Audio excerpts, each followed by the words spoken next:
Hello friends, IGNOU ഫോക്കസിലേക്ക് എല്ലാവർക്കും സ്വാഗതം. 2024 ഡിസംബറിലെ result ഇങ്ങനെ വന്നുകൊണ്ടിരിക്കുന്നത് എല്ലാവർക്കും അറിഞ്ഞു കാണല്ലോ.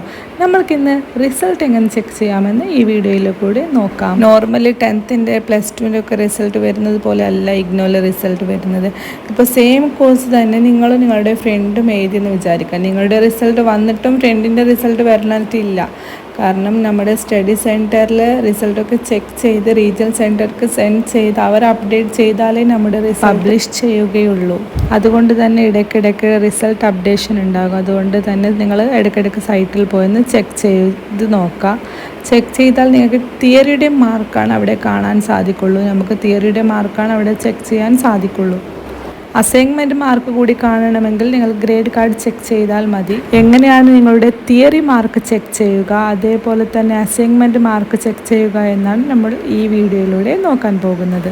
ഗൂഗിളിൽ പോയി ഇഗ്നോ എന്ന് സെർച്ച് ചെയ്ത് കൊടുക്കുക. അതിൻ്റെ താഴെയായിട്ട് സ്റ്റുഡൻറ്റ് റിസൾട്ട് എന്ന ഓപ്ഷൻസ് കാണാൻ സാധിക്കും. ആ സ്റ്റുഡൻറ്റ് റിസൾട്ട് എന്ന ഓപ്ഷൻ സെലക്ട് ചെയ്ത് കൊടുക്കുക. അതിൻ്റെ നെക്സ്റ്റ് പേജായി the result for December 2024 exam എന്ന് കാണും. അതിൻ്റെ താഴെയായിട്ട് എൻറോൾ നമ്പർ നമുക്ക് കാണാൻ സാധിക്കും. നിങ്ങൾ ഏതിൻ്റെ റിസൾട്ടാണ് സെർച്ച് ചെയ്യുന്നത് ആ എൻറോൾ നമ്പർ അടിച്ചു കൊടുക്കുക. എന്നിട്ടാകുമ്പോൾ ആ റിസൾട്ട് പബ്ലിഷ് ചെയ്തിട്ടുണ്ടെങ്കിൽ അവിടെ നമുക്ക് റിസൾട്ട് കാണാൻ സാധിക്കും. ഞാനിവിടെ ഒരു എൻറോൾ നമ്പർ അടിച്ചിട്ട് കൊടുത്തിട്ടുണ്ട്. അതിൽ പബ്ലിഷ് ചെയ്യാത്തത് കൊണ്ടാണ് നമുക്കിപ്പോൾ റിസൾട്ട് കാണാൻ സാധിക്കാത്തത്. ഇതുപോലെ നമ്മൾ ചെക്ക് ചെയ്യുമ്പോൾ നമുക്ക് തിയറിയുടെ മാർക്ക് മാത്രമേ കാണാൻ സാധിക്കുകയുള്ളൂ. അസൈൻമെൻറ്റ്സ്, പ്രാക്ടിക്കൽ എക്സാംസിൻ്റെ മാർക്കൊന്നും നമുക്ക് കാണാൻ സാധിക്കുകയില്ല. നിങ്ങൾക്കിപ്പോൾ തിയറിയുടെ മാർക്കും അതേപോലെ തന്നെ അസൈൻമെൻറ്റ്സ്, പ്രാക്ടിക്കൽ ഇതിൻ്റെയൊക്കെ മാർക്ക് ഒന്നിച്ച് കാണണമെന്നുണ്ടെങ്കിൽ നിങ്ങൾ ഇതുപോലെ ചെക്ക് ചെയ്താൽ മതി. നേരത്തെ സ്റ്റുഡൻറ്റ് റിസൾട്ട് എന്ന ഓപ്ഷൻ സെലക്ട് ചെയ്തിട്ടില്ലേ, അതിൻ്റെ തന്നെ നേരെ താഴെയായി ഗ്രേഡ് കാർഡ് എന്ന ഓപ്ഷൻസ് കാണും. ആ ഓപ്ഷൻ സെലക്ട് ചെയ്യുക. അപ്പോൾ ഇങ്ങനെ ഒരു പേജ് കാണാൻ സാധിക്കും. അതിൽ ഗ്രേഡ് കാർഡ് സ്റ്റാറ്റസ് 4 എന്നൊരു ഓപ്ഷൻസിൽ നമ്മൾ ഏത് കോഴ്സസിൻ്റെ റിസൾട്ടാണ് സെർച്ച് ചെയ്യുന്നത് അത് സെലക്ട് ചെയ്യുക. അത് സെലക്ട് ചെയ്യുമ്പോൾ ഇവിടെ കുറേ പ്രോഗ്രാംസ് നമുക്ക് കാണാൻ സാധിക്കും. BCA, MCA ന്യൂ, അങ്ങനെ അതിൻ്റെ താഴെയായിട്ട് BCom, BSc അങ്ങനത്തെ പ്രോഗ്രാംസ്, അതിൻ്റെ താഴെയായിട്ട് CBSE പ്രോഗ്രാംസ്, അതിൻ്റെ താഴെയായിട്ട് അതർ പ്രോഗ്രാംസ്. നിങ്ങൾ ഏത് സബ്ജക്റ്റിൻ്റെയാണ് ഗ്രേഡ് കാർഡ് ചെക്ക് ചെയ്യാൻ ഉദ്ദേശിക്കുന്നത് ആ ഒരു സബ്ജക്റ്റിൻ്റെ ഓപ്ഷൻസ് സെലക്ട് ചെയ്ത് കൊടുക്കുക. ഇപ്പോൾ നിങ്ങൾ ചെക്ക് ചെയ്യുന്ന ഗ്രേഡ് കാർഡ് MCom, MBA അതുപോലത്തെ പ്രോഗ്രാമിൻ്റേതാണെങ്കിൽ നിങ്ങൾ അതർ പ്രോഗ്രാം സെലക്ട് ചെയ്യുക. അതർ പ്രോഗ്രാം സെലക്ട് ചെയ്യുമ്പോൾ അതിൻ്റെ താഴെയായി പ്രോഗ്രാം കോഡ് എന്നൊരു ഓപ്ഷൻ വന്നിട്ടുണ്ടാകും. അപ്പോൾ നമ്മൾ ഏത് പ്രോഗ്രാം കോഡിൻ്റെയാണ് ഏത് പ്രോഗ്രാമിൻ്റെയാണ് നമ്മൾ ഗ്രേഡ് കാർഡ് ചെക്ക് ചെയ്യുന്നത്. ഇപ്പോൾ MCom ആണെങ്കിൽ MCom, MC ആണെങ്കിൽ MC. അപ്പോൾ അതിൽ എല്ലാ പ്രോഗ്രാംസും നമുക്കിപ്പോൾ കാണാൻ സാധിക്കും. അതിൻ്റെ കോഴ്സ് കോഡ് കാണാൻ സാധിക്കും. ആ കോഴ്സ് കോഡ് അവിടെ സെലക്ട് ചെയ്ത് കൊടുക്കുക. അതിൻ്റെ താഴെയായിട്ട് എൻറോൾ നമ്പർ സെലക്ട് ചെയ്ത് കൊടുക്കുക.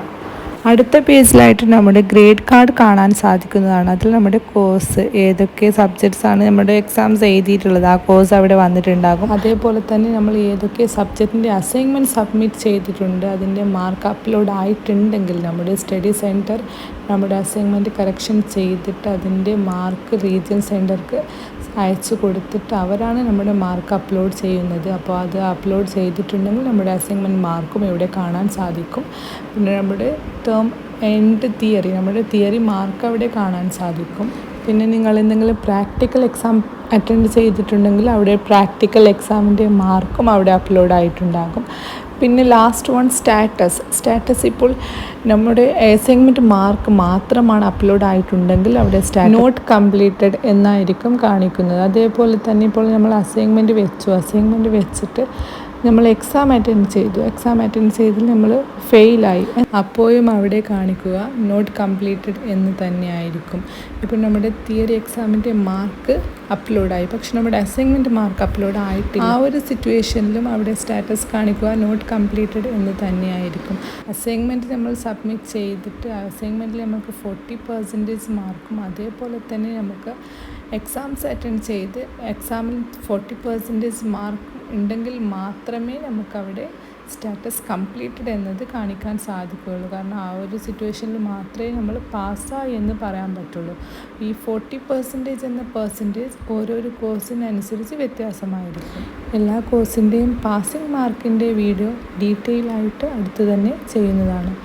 ഈ വീഡിയോ നിങ്ങൾക്ക് ഉപകാരപ്പെട്ടെങ്കിൽ ചാനൽ സബ്സ്ക്രൈബ് ചെയ്യാനും ഷെയർ ചെയ്യാനും ലൈക്ക് ചെയ്യാനും കമൻറ്റ് ചെയ്യാനും മറക്കരുത്. താങ്ക്